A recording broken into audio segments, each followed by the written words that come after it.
Hello दोस्तों, आपका स्वागत है हमारे चैनल तने के वीडियोस में। हम सभी जानते हैं कि हिंदू धर्म में हर देवी देवता का अपना अलग अलग वाहन होता है। उदाहरण के लिए शिव शंकर का वाहन नंदी है, भगवान विष्णु का वाहन गरुड़ है, श्री गणेश का वाहन मूषक है और माँ दुर्गा का वाहन सिंह है। हिंदू धर्म में देवी देवताओं के वाहन के साथ भी गहरे दार्शनिक और आध्यात्मिक प्रतीकात्मक संदेश छिपे हुए हैं। ये जानवर विभिन्न देवी देवताओं के वाहन कैसे बने, कारण क्या था, ये जानना भी बेहद दिलचस्प है।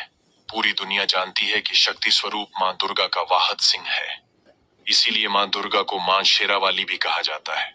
लेकिन माँ का वाहन शेर कैसे बना, इसे लेकर दो अलग अलग कहानियां प्रचलित हैं। माँ दुर्गा आदिशक्ति देवी पार्वती का अवतार है। देवी पार्वती एक हिमालय राजा की बेटी थी। उन्होंने बचपन में ही भगवान शिव को अपना पति चुन लिया था, इसलिए वह हमेशा भगवान शिव की भक्ति और आराधना में लीन रहती थी। एक कहानी यह है कि माता पार्वती ने भगवान शिव से विवाह करने के लिए भगवान शिव को प्रसन्न करने के लिए तपस्या करने का निर्णय लिया। इसलिए उन्होंने भगवान शिव की कठोर तपस्या शुरू कर दी। कई वर्षों की तपस्या के बाद भगवान शिव उनकी तपस्या से प्रसन्न होकर उनके सामने प्रकट हुए और माँ पार्वती से विवाह करने का वादा किया। जिसके बाद भगवान शिव और माता पार्वती का विवाह बड़ी धूमधाम से हुआ, जिसमें सभी देवी देवता ऋषि मुनि उपस्थित थे। भगवान शिव को पति के रूप में पाने के लिए वर्षों की कठोर तपस्या के परिणाम स्वरूप देवी पार्वती का रंग काला हो गया। एक दिन कैलाश पर्वत पर बैठे हुए मजाक करते हुए भगवान शिव ने माता पार्वती को काली कहकर संबोधित किया। स्वयं को काली कहकर संबोधित होने पर देवी पार्वती क्रोधित हो गईं और सफेद रंग पाने के लिए कैलाश छोड़कर जंगल में तपस्या करने चली गईं।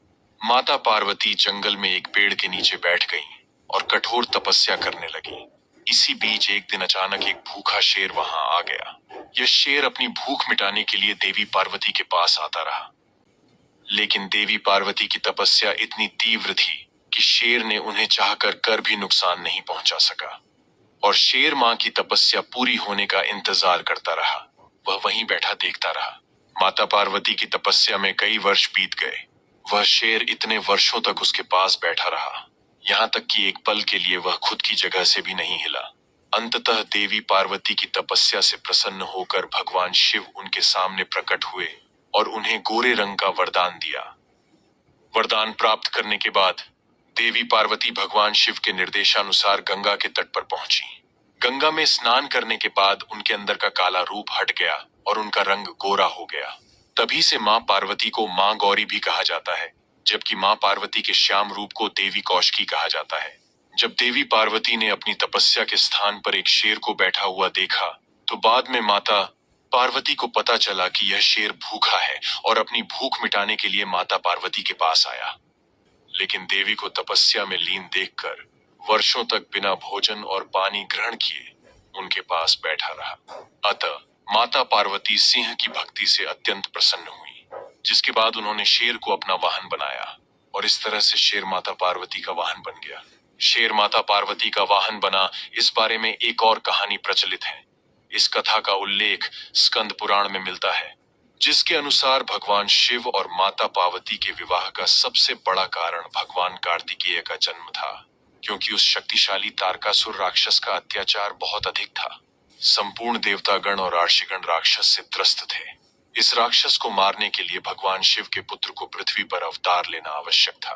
कार्तिकेय का जन्म भगवान शिव और पार्वती के विवाह के बाद हुआ था, जिसके बाद भगवान शिव और माता पार्वती के पुत्र कार्तिकेय और राक्षस तारकासुर और उसके दो भाइयों सिंहमुखम और सुरपद्यन के बीच युद्ध शुरू हो गया। इस युद्ध में भगवान कार्तिकेय ने तारकासुर को पराजित कर उसका वध कर दिया। हार के बाद सिंहमुख कार्तिकेय से क्षमा मांगने लगा।